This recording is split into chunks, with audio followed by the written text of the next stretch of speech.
25 novembre 2020, le pire jour, de la pire année, du siècle. Je te juge pas pour ce que tu as fait dans ta vie, je te juge pour le bonheur que tu as donné aux gens.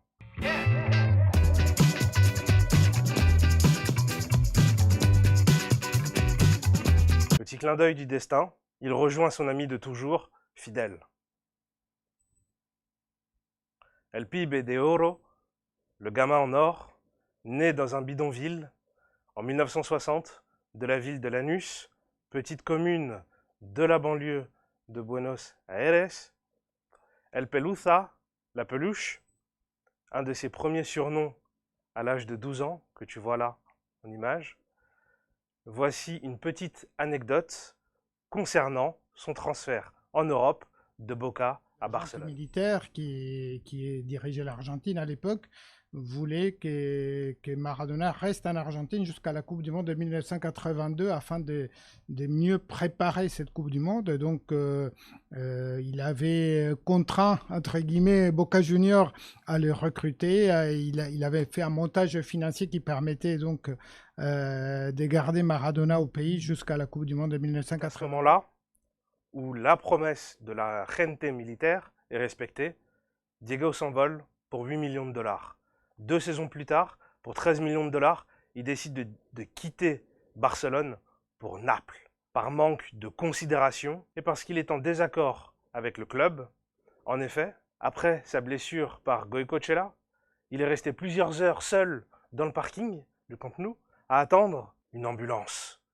Impensable quand on pense que c'est le plus gros transfert de l'époque. Son passage à Naples, à l'apogée de sa carrière, où il remporte 2 championnats, une Coupe d'Italie, une Super Coupe d'Italie, une Europa League. Pour te donner une idée, Naples, à l'époque, c'était comme si c'était un club du calibre de l'Estac de Troyes. Il est connu aussi pour la main de Dieu,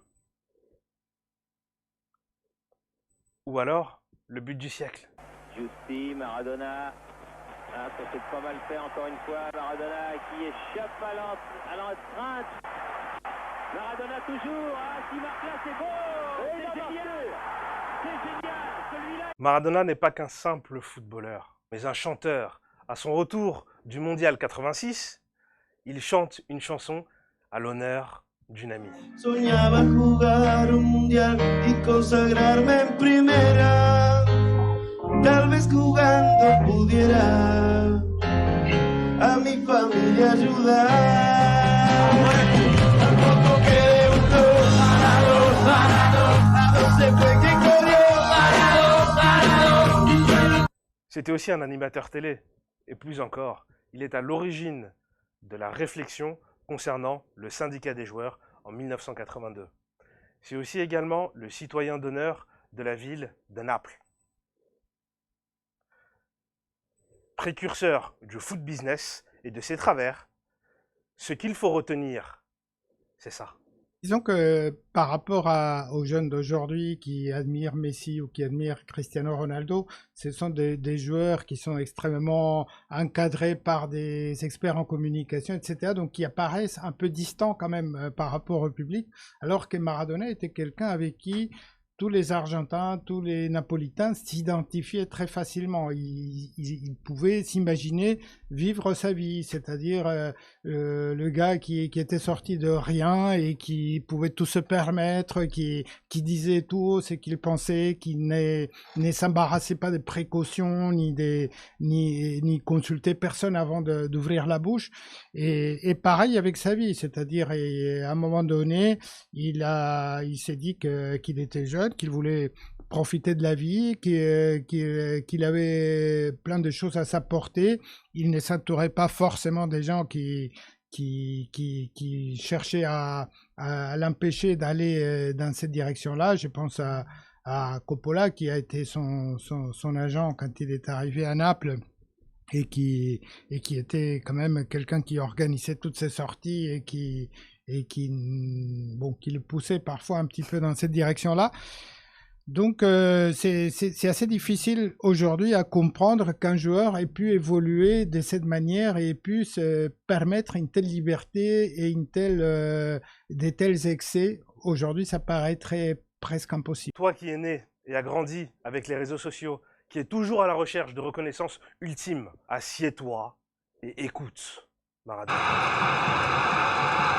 Ojalá que no se termine nunca este amor que siento por el fútbol y que no termine nunca esta fiesta, que no termine nunca el amor que me tienen.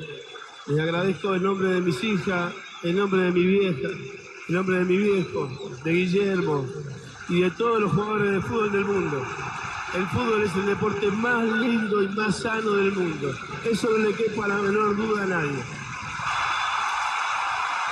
Porque se equivoque uno, no tiene que pagar el fútbol. Yo me equivoqué y pagué. Pero la pelota no se mancha.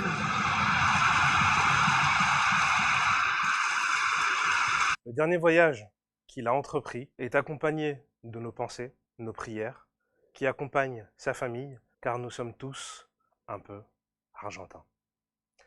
C'est par lui que le football est arrivé dans ma vie, et plus encore, l'Argentine dans mon cœur.